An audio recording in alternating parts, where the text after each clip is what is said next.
Introduction. Have you ever been to the bank of River Yamuna in Delhi? No, ma'am. Yes, ma'am. I have been there once. But, ma'am, there is a very unpleasant smell in the river and it is extremely dirty.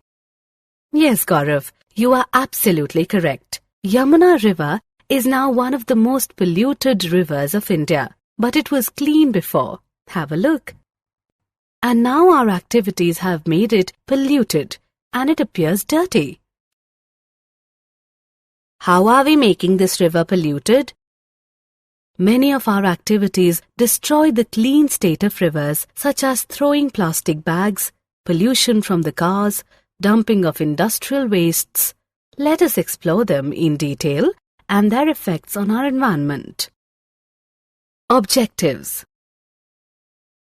At the end of this lesson, you will be able to define the term environment and list its living and non-living factors. Discuss the concept of ecosystem, its components and groupings of biotic components. Form a series of organisms feeding on one another, food chains and webs. Elaborate on how human-made activities influence our environment.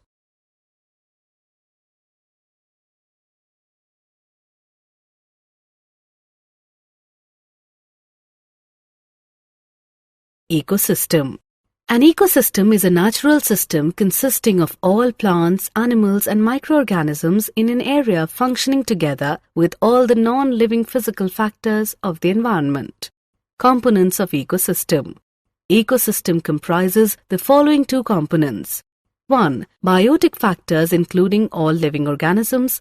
2. Abiotic factors that includes physical factors such as sunlight, temperature, chemical factors such as mineral content, soil moisture, etc.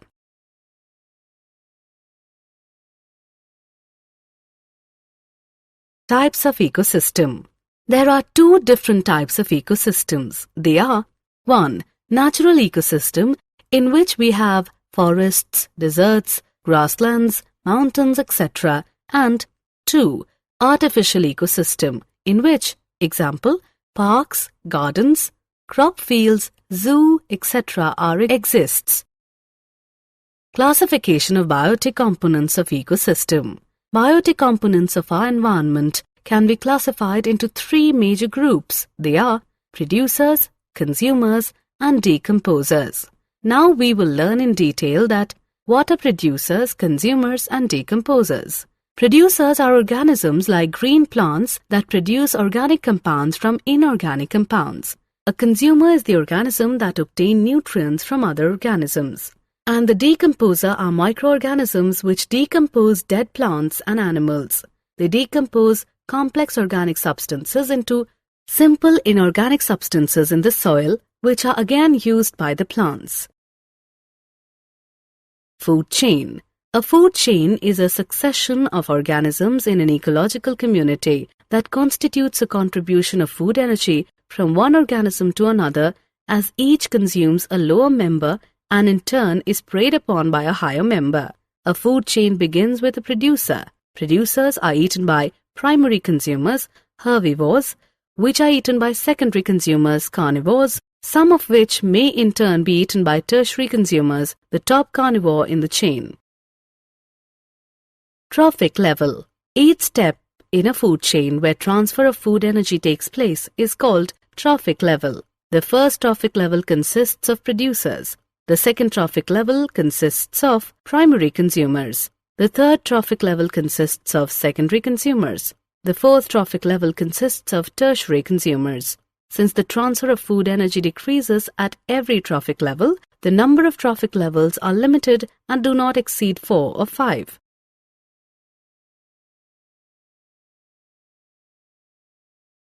Trophic levels.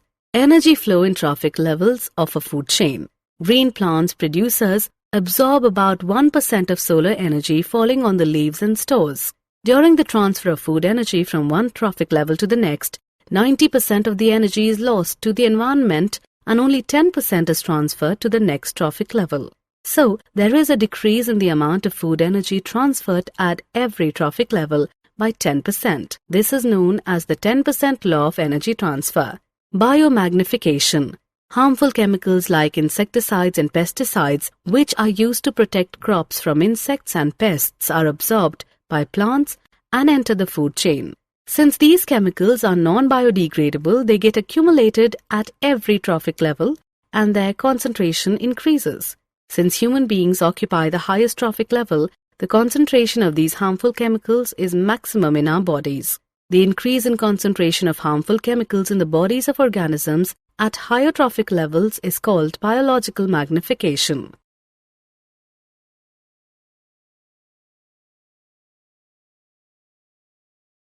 Food web.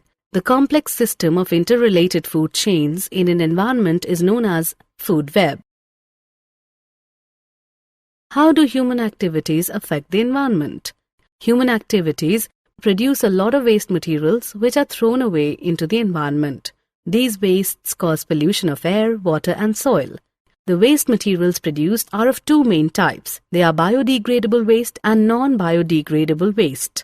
The household waste is called garbage. Garbage causes pollution of air, water and soil, so it should be disposed properly. Some of the methods of garbage disposal are landfills, recycling, production of biogas and manure, preparation of compost, incineration, sewage treatment.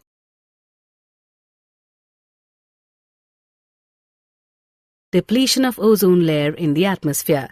Ozone molecule contains 3 oxygen atoms, O3. At higher levels in the atmosphere, the UV radiation splits some oxygen molecules O2 into free oxygen atoms, which combine with oxygen molecules O2 to form ozone. The ozone layer present in the higher layer of the atmosphere protects the Earth from the harmful UV radiation from the sun. UV radiation causes skin cancer in humans. The ozone layer is being damaged by the use of chemicals like chlorofluorocarbons, CFCs, used in refrigerators and fire extinguishers. So the use of CFCs is now being reduced to protect the ozone layer. Did you know? Montreal Protocol was established in 1987 on the substances that deplete the ozone layer. It is an agreement that has successfully reduced the global production, consumption, and emission of ozone-depleting substances. Summary.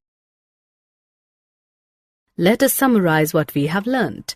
An ecosystem comprises of the interactivities between its biotic and abiotic components. Biotic components of ecosystem comprises of producers, consumers, and decomposers. The series of organisms taking part at various biotic levels form a food chain. There is continuous loss of energy as we move from one trophic level to another trophic level of a food chain. Waste generated can be classified into biodegradable and non-biodegradable wastes. The use of chemicals like CFCs is causing ozone depletion.